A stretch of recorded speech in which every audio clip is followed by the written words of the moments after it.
Omusumba w'ekkanisa ya House of Prayer Ministries International Alosia Sibujingo ayongedde okukkaatiriza n'okunyikiza enteekateeka nga tusembera olunaku lwa Vision Night ng'ennaku z'omwezi 31 December.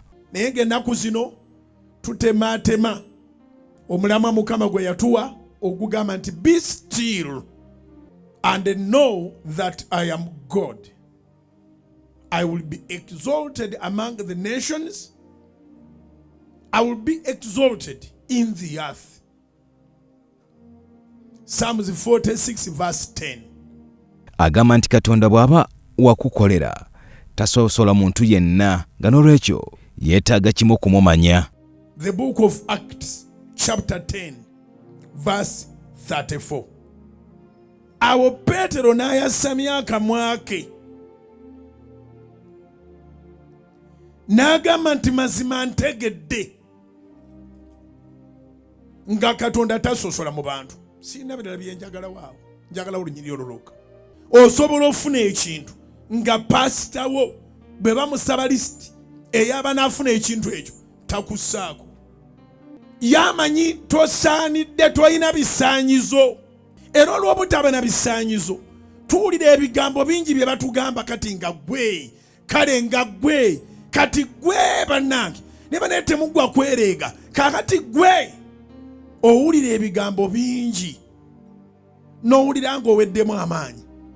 Katonda n'akugamba nti be still. Sirika busirisi, yimirira buyimirizi. Gwe sigala nange ngenda kwegulira erinnya eri ab'amawanga. Omusumba ategeezezza abakkiriza nga beeteekateeka okujja mu lukuŋŋaana lwa Vision Night okweteekateeka obulungi era basabe binene byereere eri Mukama Katonda ajja kubanga abibakolera. Njagala tugenda okukuŋŋaana nga 31 December wano ku Kanaland wajjule basigale n'ebweru nga bazze lwakubanga bategeera, bazze lwakubanga bamanyi. Mukama ffe bw'agamba nti sirika, bw'agamba nti yimirira buyimirizi, tategeeza nti obeere ng'omuti gw'essimu. Era bw'agamba nti sirika, tategeeza nti toyogerayo kigambo na kimu. Ategeeza kimu kyokka nti mind your business and you shall know that I am God. Agamba nti ensi yonna yakuŋŋaanira ku Canaanland era buli agenda okujja tagenda kusigala kyekimu. Abawadde enteekateeka z'okusaba ku lunaku lwa Christmas okugenda n'okubaamu okuwaayo abaana. Puroguramu ya Christmas eri bweti. Service etandika 3:00 sijja kwerima nti ku 6 nga mbatadde naye 7 nja kuba mbatadde. Bwe naabalwise nnyo 7 tugenda kuwaayo abaana bonna ababebi mubaleete tugenda kuba dedicatinga.